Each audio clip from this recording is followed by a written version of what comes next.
Hello officers, आपका स्वागत करता हूं अपने YouTube channel civil services with Nilesh में। 28 मई 2023 को यूपीएससी प्रीलिम्स का एग्जामिनेशन है, तो हमारी क्या स्ट्रेटजी होनी चाहिए अगले 20 दिनों के लिए। उससे पहले हम एक कुछ और चीज़ों के बारे में बात कर लेते हैं, क्योंकि देखिए बहुत सारा कन्फ्यूजन हो रहा है, बहुत ज़्यादा एंजाइटी भी है। मन में ऐसे भी ख्याल आ रहे होंगे कि मुझे एग्ज़ाम छोड़ देना चाहिए, नहीं हुआ तो क्या होगा, मॉक्स में स्कोर लो आ रहे हैं, रिवीजन भी कंप्लीट नहीं है। तो इन सारी चीज़ों के बारे में पहले बात कर लेते हैं। उसके बाद इस वीडियो के एंड में मैं आपसे बात करूँगा कि अपने सब्जेक्ट्स को किस तरीके से प्रायोरिटाइज़ करें रिवीजन के लिए, ताकि मैक्सिमम चांसेस हों कि आपके सिलेक्शन हो जाए। एक चीज़ यहाँ पे समझने वाली है कि बहुत सारा जो कन्फ्यूजन है या जो एंग्जायटी है या आपके मन में जो ख़्याल आ रहे हैं कि मुझे एग्ज़ाम छोड़ देना चाहिए, या फिर जिस तरह से मन में आता है नहीं हुआ तो क्या होगा, ये सब कुछ इंटर रिलेटेड है। अब यहाँ पे आपको समझने की ज़रूरत है कि एंग्जायटी हो रही है, इसका मतलब आपने पढ़ाई की है। देखिए, जिसको अपने फेलियर की गारंटी है, उसको तो कभी एंग्जायटी होगी नहीं, क्योंकि उसने पढ़ा ही नहीं है। वो अभी आराम से जाके कहीं पे जाके चाय पी रहा होगा, कहीं पे जाके मूवी देख रहा होगा और आपको डेली फ़ोन करके बोलता होगा, भाई अपन के तो इतने भयंकर मार्क्स आ रहे हैं, बहुत कॉन्फिडेंस में है। तो उसके फेक कॉन्फिडेंस से अपनी एंग्जायटी को अंडर एस्टिमेट मत करना। लेकिन एट द सेम टाइम, ये जो आपकी एंग्जायटी है, ये आपका स्ट्रेंथ भी है, ये आपकी वीकनेस भी है। स्ट्रेंथ इसलिए क्योंकि आपको एंग्जायटी है, इसका मतलब आपने पढ़ा है।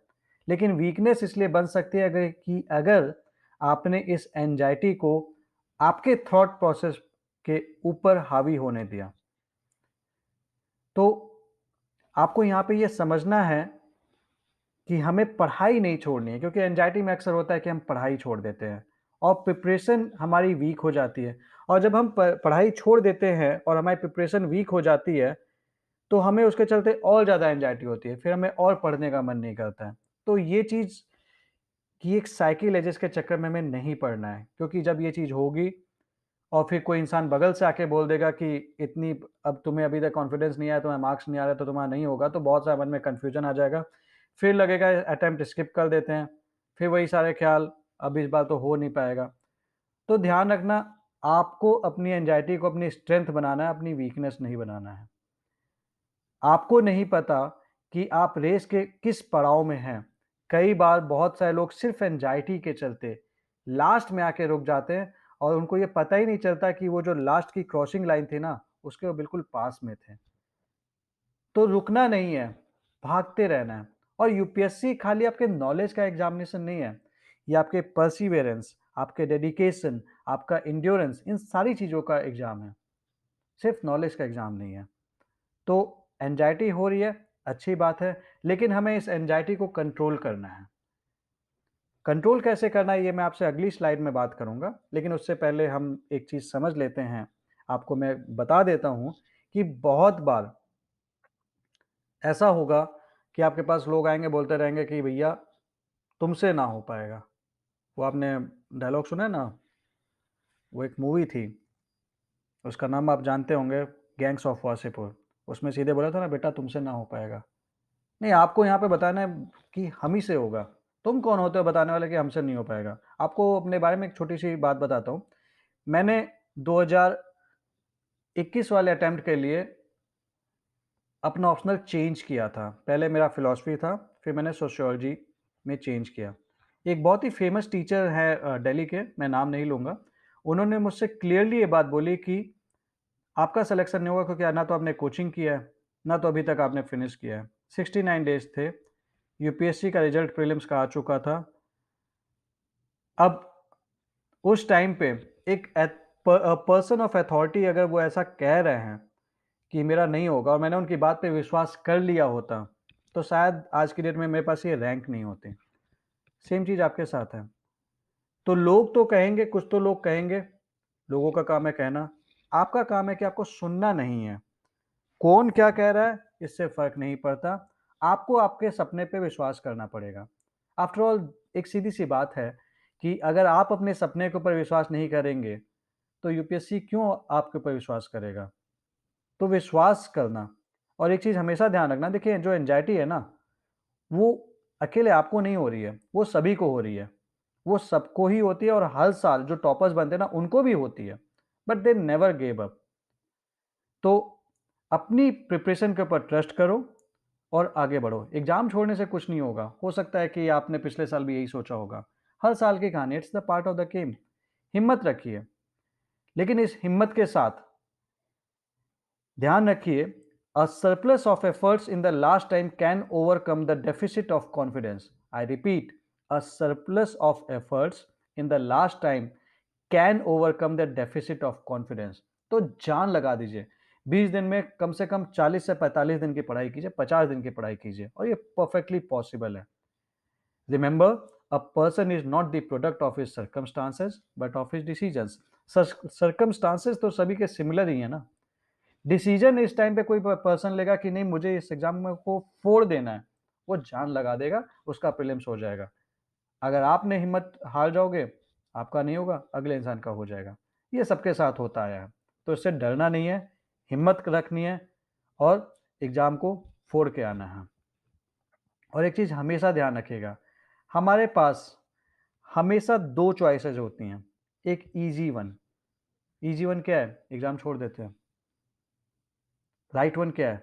एग्जाम देते हैं, अपने सपनों पर विश्वास करते हैं और आगे बढ़ते हैं। तो राइट वन चुनने के लिए आपको अपने ऊपर विश्वास करना पड़ेगा। और लेकिन अब इस राइट वन चॉइसेस के लिए आपको कुछ चीज़ों को फॉलो कर लेंगे, तो मैं आपको कुछ एडवाइसेस दे रहा हूँ। अगर आपको सही लगे तो आप फॉलो करके देखिए, आपको बहुत फ़ायदा होगा। ये हमारे पेड मैराथन और फ्री मैराथन दोनों में कई बच्चों को मैंने सजेस्ट कर रखा है पर्सनली, और 100% इसका पॉजिटिव फीडबैक मिला है मुझे। पहली चीज़, जुम्बा डांस ज़रूर कीजिए, make it a part of your lifestyle. क्या होता है ना कि हम बैठे रहते हैं, तो लेथार्जी ओवरकम कर जाती है हमारे ऊपर, और लेथार्जी के चलते हमारा पढ़ने का और मन नहीं करता। हमको लगता है कि 1 घंटे बाहर जाएँगे, टाइम वेस्ट होगा। नहीं, ऐसा नहीं है।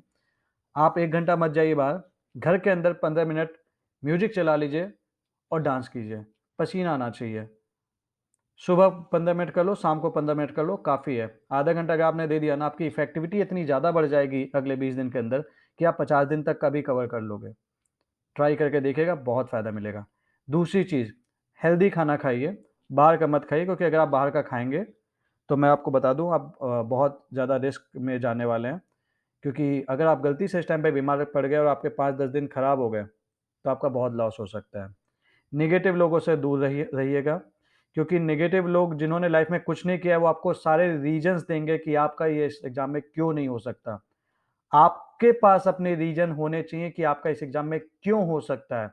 जिन्होंने लाइफ़ में कुछ नहीं किया, वो आपको अक्सर यही बोलेंगे, उनके पास हज़ार रीज़न्स होंगे कि यूपीएससी क्यों नहीं निकाला जा सकता। तुम्हारे बस की बात नहीं है बेटा, तुमसे ना हो पाएगा, वगैरह-वगैरह। हमको उनकी बात नहीं सुननी है। और लोगों से ओपिनियन कलेक्ट करना बंद कीजिए। एक चीज़ हमेशा ध्यान रखिएगा, कुछ तो लोग कहेंगे, लोगों का काम है कहना। लेकिन यार, तुम मत सुनना, तुम लगे रहना, किसी की बात मत सुन लेना। अपने सपनों के की तरफ बढ़ते रहना। आपका कोई भी कदम जो आपको आपके सपने की तरफ लेके जा रहा है, छोटा या बड़ा, वो एक ज़रूरी कदम है।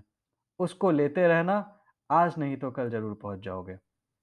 अब आते हैं, बात करते हैं लो मॉक स्कोर्स की। देखिए, एक चीज़ समझिएगा, कोचिंग एक ट्रू जज नहीं है, यूपीएससी है। लबासना पहुँचना है ना, उस कोचिंग में तो जाके फैकल्टी बनना नहीं है। तो कोचिंग से के मॉक स्कोर से अपने आप को जज करना बंद कीजिए। आपको अगर जज करना है तो यूपीएससी के प्रीवियस ईयर क्वेश्चंस देखिए, उसके बेसिस पे अपनी तैयारी को जज कीजिए। जो कोचिंग जिस उस ब अब मैं आपको एक एग्ज़ाम्पल बताता हूँ। आप बहुत ही लॉजिकल चीज़ है, अगर एक बच्चा है, वो किसी पर्टिकुलर एक्स वाई जेड कोई रिनाउंड इंस्टीट्यूट है और वो उसका स्टूडेंट है, तो जब वो कोचिंग के जो टीचर्स होंगे, जो पेपर सेट करेंगे, जो उसे पढ़ाते भी हैं, अक्सर चांसेस होंगे कि वो उस क्वेश्चन को टेस्ट सीरीज़ में भी देंगे। तो डेफ़िनिटली उस बच्चे के चांसेस ज़्यादा रहेंगे कि वो आपसे ज़्यादा अच्छा स्कोर लेके आएगा। तो आपको सडनली लगने लगेगा, अरे यार, इसने तो अच्छा स्कोर किया है, मेरा तो कुछ हो ही नहीं सकता। तो इस चीज़ से बचिए, इसमें कुछ नहीं रखा है। अपने आप को जज कीजिएगा यूपीएससी के प्रीवियस क्वेश्चंस के बेसिस पे। 2011 से 22 तक के क्वेश्चन ज़रूर करना। और रिवीजन अगर कंप्लीट नहीं है, तो मेरा जवाब आपको ये है, अगर आप प्रायोरिटाइज़ करते हैं, सही शेड्यूल का यूज़ करते हैं, तो आप अभी भी प्रॉपर्ली रिवीजन कर सकते हैं। पॉसिबिलिटी है, मेहनत करनी पड़ेगी, जान लगानी पड़ेगी। मेहनत कर लोगे तो हो भी जाएगा, नहीं मेहनत करोगे तो कुछ कर नहीं सकता। अब इस रिवीजन को करना कैसे है? तो उसके लिए आपके पास 2 चीज़ होनी चाहिए, एक तो प्लानर होना चाहिए, दूसरा प्रायोरिटाइज़ेशन आपका ऑर्डर होना चाहिए। प्लानर आपको UPSC prelims with Nilesh Telegram channel पे मिल जाएगा। वहाँ पे मैंने टेबुलर फॉर्म में वो शेयर कर रखा है। जो-जो टॉपिक्स आपको रिवाइज़ करने हैं, सिंपली उसको लिख लीजिए। उसको टारगेट कीजिए कि मुझे ये किस दिन फिनिश करना है, उसको उस दिन फिनिश कीजिए। अगले दिन रिवाइज़ कीजिए और 7वें दिन फिर से रिवाइज़ कर लीजिए, आपका वो टॉपिक पक्का हो जाएगा। अब आ जाते हैं प्रायोरिटाइजेशन ऑर्डर। अब प्रायोरिटाइजेशन ऑर्डर देखिए मैंने जो बनाया है, ये 2011 से 22 तक के पेपर्स में जो भी चीज़ें जो क्वेश्चन्स आए हैं, उसके बेसिस पे बनाया है और ये है वो प्रायोरिटाइजेशन ऑर्डर। इसको मैंने सेट्स में बाँट दिया है। हमेशा उम, आप सब्जेक्ट्स को एज़ अ सेट अगर फ़ॉलो करेंगे तो ज़्यादा आपको फ़ायदा हो सकता है।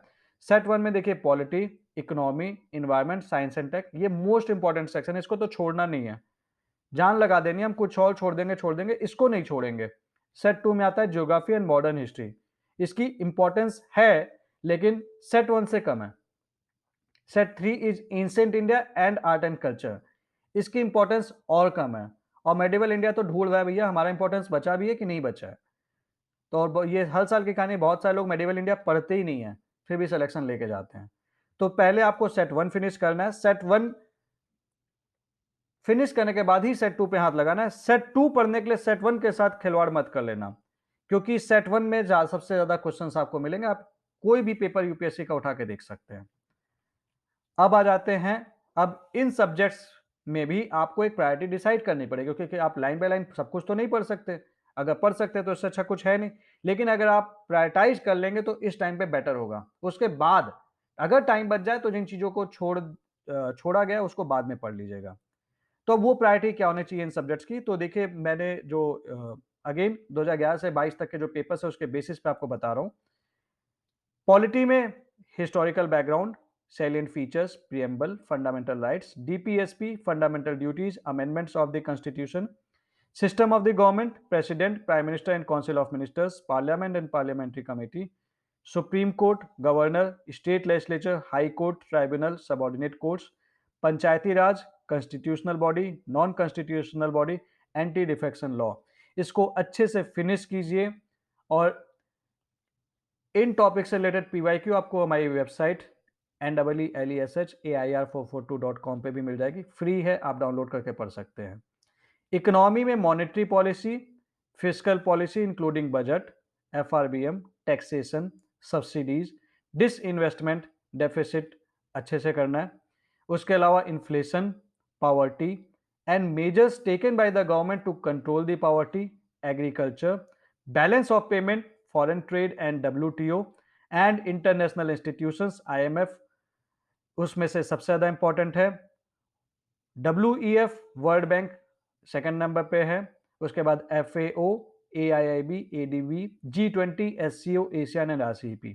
इसमें एक चीज ध्यान रखना, आपको G20, SCO, एशियान इन सब के मेंबर्स आपको जरूर अच्छे से पता होना चाहिए, रटा होना चाहिए, यूपीएससी कभी भी पूछ सकता है। अब साइंस एंड टेक्नोलॉजी में देखिए मोस्टली करंट अफेयर्स के क्वेश्चंस आते हैं। उस करंट अफेयर्स में भी space, computer and information technology, nano technology and biotechnology most important है। उसके अलावा आप साइंस में micro organisms, diseases, health and nutrition से रिलेटेड जो इंफॉर्मेशन वो पढ़ लीजिए अपने एनसीईआरटी से।